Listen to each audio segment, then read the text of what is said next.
What's up, backpackers? I hope you're all doing well. In this video, we're going to go over the top 10 tips and tricks that I wish I knew when I was starting out backpacking to hopefully help you feel more prepared and more confident while out on the trail. So let's dive in. When I first started out, I thought I had to do all these crazy trails in order to prove that I was a real backpacker, and that's just not the case. Sometimes shorter is definitely better, especially when you're just starting out and you don't really have that confidence built up in you or your gear yet. There's nothing wrong with just hiking in a few miles and spending the night outside. That way you can start to build up some of that confidence in yourself and in your gear and kind of determine some of the things you brought that you don't need to bring next time and just get comfortable with all of your gear. Because trust me, a short, manageable trip is a lot more enjoyable than feeling overwhelmed when you're miles away from the trailhead. Blisters. I learned the hard way that good footwear can be the difference between a really great trip and a really bad trip. Good footwear is definitely something that's worth investing a little bit of money into, as well as your time and research. Now, I'm not telling you to go out and buy these big, bulky, expensive hiking shoes because oftentimes some trail runners or just some smaller boots like these are going to do just fine, or even better in most instances. I would just definitely recommend going into a store, trying on some shoes to make sure they're comfortable and they fit you nicely. And once you get some picked out, I would also recommend going on some short walks around the neighborhood or even some smaller hikes before you go out on your backpacking trip. Now, shoes are one thing, but socks are almost just as important. I would definitely recommend getting some merino wool socks, whether that's smart wool or darn tough. Any merino wool socks should do a pretty good job at wicking that moisture away and help prevent you from getting blisters. New backpackers definitely tend to overpack. I was definitely one of them, and I don't think there's anything necessarily wrong with that. I say when you're starting out, you should definitely bring whatever's going to make you feel safe, confident, and comfortable. All I would recommend that you do is kind of take note of all the pieces of gear that you bring, and then after every trip, kind of note down what you actually used and what you never even touched, because after a few trips, you'll realize that there's going to be plenty of items that you've never touched on any of your trips. It's probably safe to leave those at home and cut a few pounds. I also see new backpackers bringing clothes for every single day that they're going to be gone. So if they're going to be gone on a 3-day trip, they bring 3 entirely different outfits, and I'm going to tell you right now, you don't need to do that. Maybe 1 extra pair of socks and 1 extra pair of underwear, but that is really all you need. You can hike in the same clothes. It's going to be just fine for a couple days. They also bring lots of extra food and water, which is fine to an extent, but if you're going out just for an overnight trip, you don't need to bring food for the entire week, and you don't need to bring 2 gallons of water either. It's a lot easier troubleshooting your gear in your backyard or your living room than it is miles away in the middle of the wilderness. I would recommend that you set up your tent and test your stove in your backyard before you ever take it out on a backpacking trip, because me personally, I never used a trekking pole tent before I started backpacking. So I took out my Durst X-Mid into my parents' backyard, and it took me about 10 pitches before I was really confident in setting this up correctly. And that's really good to know before you go out, because if you are in the middle of your hike and it starts pouring down rain and you get caught in a storm, you really want to be able to set up your tent quickly and efficiently to get yourself out of that situation. The same thing goes with your stove. I would definitely recommend just trying to boil some water, make sure that your stove works, not in your house, but probably in your yard or something like that, before you go out on the trail, because the last thing you want is to hike a bunch of miles, get to camp, and then realize that you can't eat dinner because your stove doesn't work.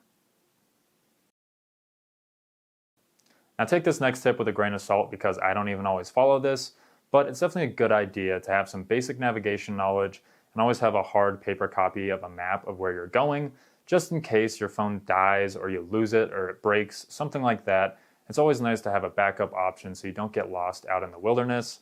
That being said, if you're just getting into backpacking and you're going out for 1 or 2 nights, especially if it's a well-established trail that's pretty popular, I don't think there's anything wrong with just relying on AllTrails or Onyx on your cell phone as your one form of navigation. I've done it plenty of times and it's worked great for me, but I definitely think it's smart to have some basic navigation skills just in case you get caught in a situation that it comes in handy. It's always smart to plan for emergencies and definitely research the weather conditions before you go.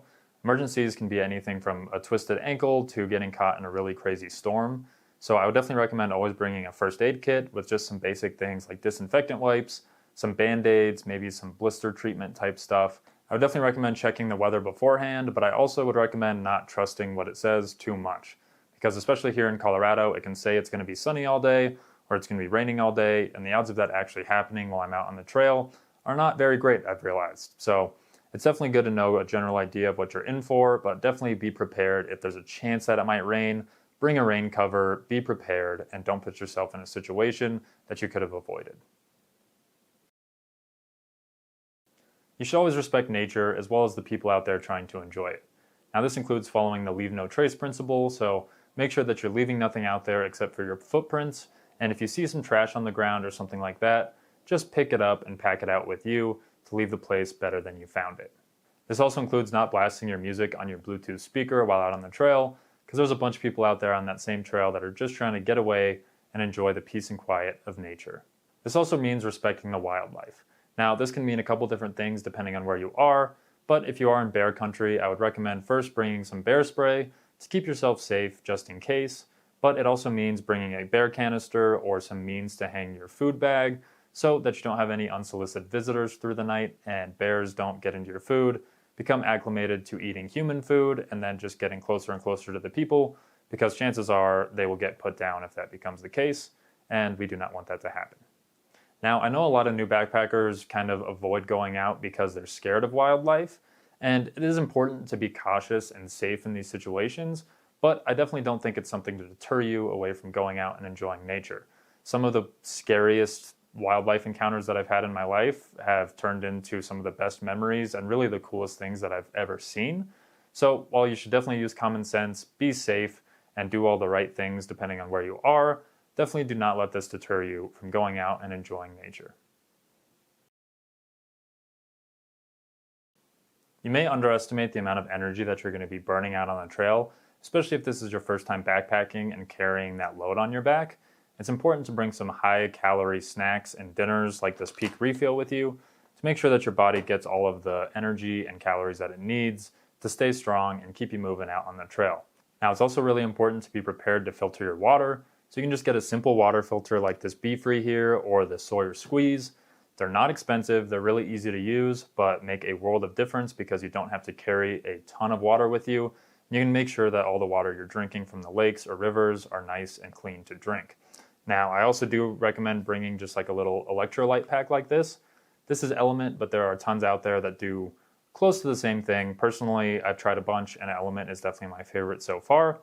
This just helps you stay hydrated out on the trail, make sure you get all those needed electrolytes.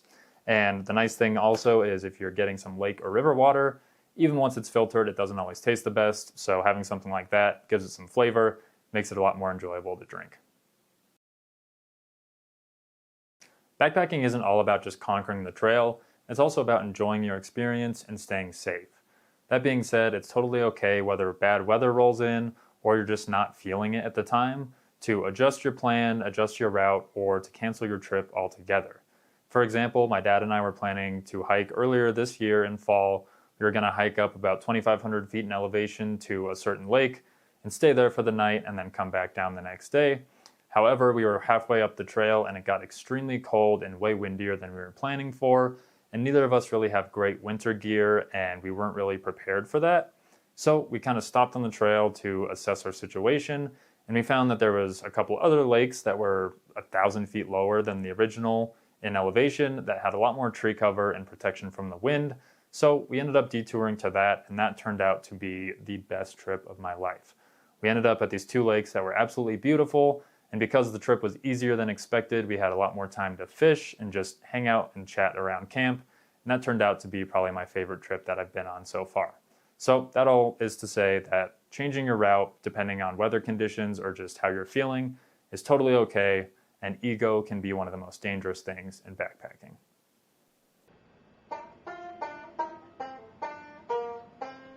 I used to worry a lot and put a lot of time and energy into making sure my backpack is perfectly organized all the time and I have the perfect gear for every situation, but after a lot of time on the trail, I realized that perfect just never really happens, and that's okay.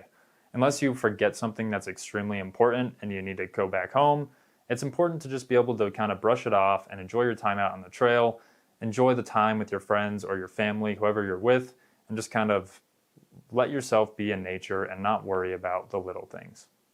That's going to do it for this video, guys. I hope you got some useful information out of this and that you feel a little bit more prepared and confident for your first or next backpacking trip.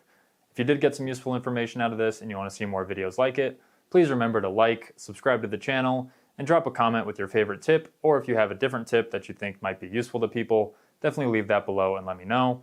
But until next time, thank you for watching and happy hiking.